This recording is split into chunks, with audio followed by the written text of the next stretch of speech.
Jesus' death. Now, what's the point of that? Well, what's the price for sins? Death. If I can get into Jesus' death, then His death can now be the payment to Mr. Sin, because I have a part in that death now. Now He cannot say, you owe me anymore. He has no more legal rights to demand ownership. So He's trying to explain how it is that why would you want to still live with Mr. Sin? You've been released already. Leave him. Don't stay with him anymore. Do you not know that all who were baptized into Christ Jesus, well, you were baptized into His death. Well, Paul, could you explain some more what you mean about that? Well, I got into His death, so His death has death my death, and I don't owe death anymore. That's about as clear as I know how to make that. In fact, I've underlined that in green because it's the theme upon which the rest of this chapter is built. We've partaken in death already. The death bill's been paid. So he's going to explain, therefore, an explanation of the premise you just read above and what he's about to say. We have been buried with Him. And that's what we want. That baptism is when you were buried. That's when the death takes place. You were buried with Him. How? Through baptism. And that's what I want. I want to get with Jesus. Because if I can be with Jesus in His death, then His death can now be offered to the devil as payment in full, so that he no longer has he has no longer rights over me anymore. We were buried with Him. How? Through baptism. For what? To get into that death, so that that death bill can be paid. That's what we want. Why do I want to get into that death? Here's why. In order that, as Christ was raised from the dead, in the same way that it happened from Him, He came back to life again. The devil no longer had control over Him. He had borne man's sins. He had sin on Him when He died at the cross. He was paying the obligatory payment in our place, but He rose back up because the payment had been made. Just like He rose from the dead through the glory of the Father, we too, He was raised from His death, we too, the blue line points you to, might now have a brand new life again. So why is it that it is we too, like He rose up and had a brand new life, I too can rise up and have a new life? I grew up believing that means that now you got to rise up and be perfect. You got to live in a new kind of way. Well, it is true.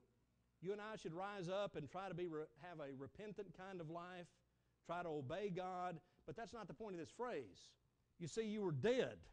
You took part in death. You're a dead man. And when He rose up out of the grave, now you're alive again. His point is, you can rise back up and you got a brand new life, but you see, the death bill's been paid. Now, since I took part in that resurrection, since I took part in that death, I was dead, now I'm alive again. He explains it, for if we have been united with Him, that's what we want. We want to unite with Jesus. How? In the likeness of His death. Well, the death bill is going to be paid. Well, can I be in the likeness of everything else He did? Yes. I can also be in the likeness of His resurrection. United with Him in the likeness of His death. Now I can also be in the likeness. Come on, machine. I done something wrong last night at 2 o'clock in the morning. We can also be in the likeness of His resurrection. That's what I want. Not just the death part to be paid, but I want to come back alive again. And when you came back alive again, the devil did not have a chain on you anymore, because you didn't owe him anymore. It's like you had someone you owed a debt to. When you finally pay off your car mortgage, what happens? Well, they send you your title. If you pay off your house mortgage, they send you a notice that the lien has been taken off of your title. Now the house belongs to you instead of the bank. Well, on the day when you got into Jesus' death, the devil no longer had a title with your name on it. Now you had been freed. So you don't owe him anything anymore. You can go find a new master if you want to, if that's what you'd like, because you've been resurrected. You're brand new again. You're not that old person anymore. The bill of death has been paid. And he goes on to explain why. Knowing this, how come it is that I can rise up and be new again? Knowing this, that our old self was crucified with Him. That's the price. And I need somehow or another to pay the price so I can escape the chain that He has around my neck because I have an unpaid bill. That's the price for sin. So our old self was crucified with Him. Right there at the cross. We took part in that. Why? That, and here's a sticky thing in this translation. It's a little hard to get. I really like the way the New Living Translation did it. Not the exact same words with which I would do it, but it's the same point. They really brought the point out in it. Anyway, it says that our body of sin, and the question is, what is that of right there? And that word sin has a "the" in front of it in Greek. It's the body of Mr. Sin. You see, it's our body, but that of is a possessive genitive. It's our body, and Mr. Sin now has possession of it. He owns you because you owe him a payment. You owe him the death payment. And you want to escape from him so that he no longer has bondage over you. So it says, we were crucified with him so that our body, which Mr. Sin now has possession of, mine says might be done away with. I would not have done it that way. It's the Greek word kathargeo, which is the exact same word in Romans 7:2. Same context, same point, same discussion. It says, a wife freed from. That's what kathargeo means. It means to be freed. I would have translated it this way, that our body, which Mr. Sin has possession, might now be freed. You see, he had me in chains.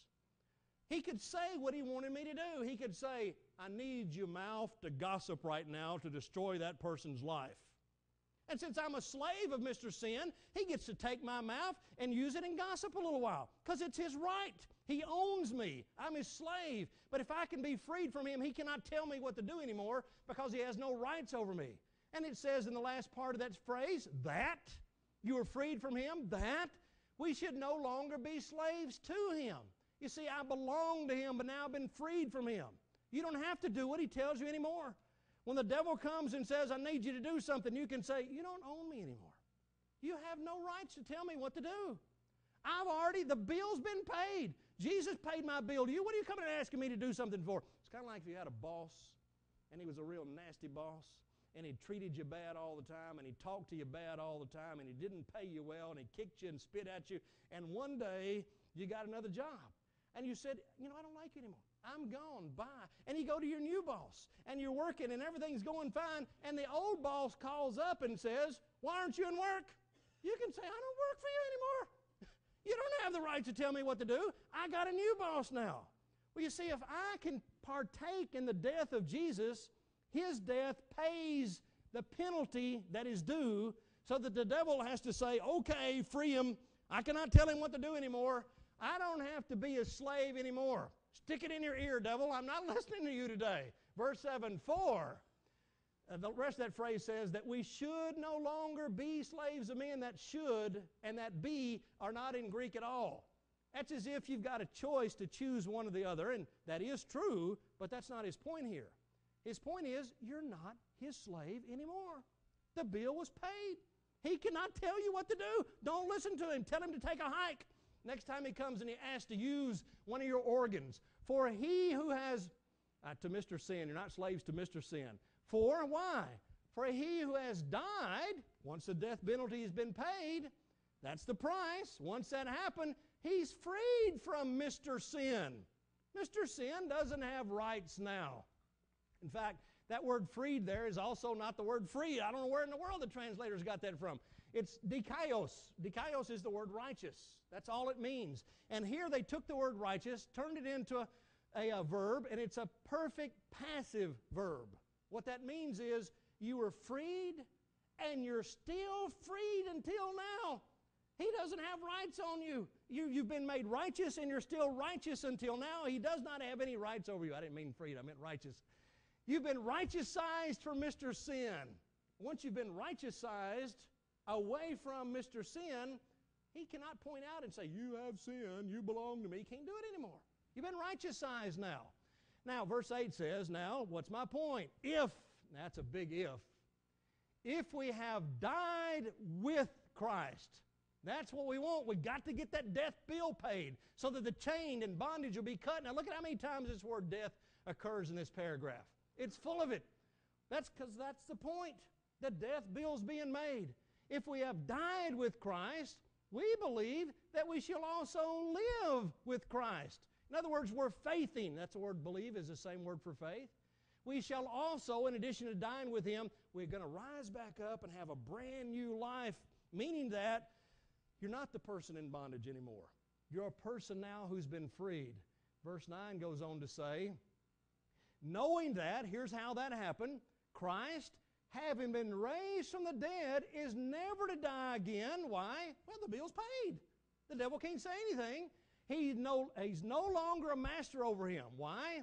For the death that he died to Mr. Sin once. You only got to pay him once. The death